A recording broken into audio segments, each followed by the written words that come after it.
Hello and welcome to our new video. Today we will talk about organophosphate poisoning symptoms. We give a one easy mnemonic that you can remember OP poisoning symptoms very easy way. We talk about the mnemonic. You have to remember dumbbells. You use dumbbells for the weightlifting in gym. This word you have to remember. From every alphabet we have a symptoms for OP poisoning. So let's start the describe a symptom by each and every alphabet of dumbbells. First alphabet is D. D for diarrhea. Then U. Urinary incontinency.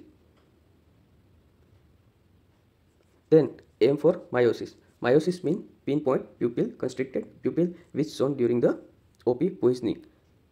B. Bradycardia. Again B for the lung symptoms like bronchospasm and bronchoria. It is a respiratory symptom. Then E is equal to emesis. L for lacrimation. In organophosphate poisoning, all secretion increase when BP and heart rate is decrease. L for low BP. And last is S. S means salivation and sweating. That's how you can remember the mnemonic for symptoms of OP poisoning. Subscribe our channel for this type of mnemonic and other medical concept we try to explain with easily possible explanation. Thank you so much for watching.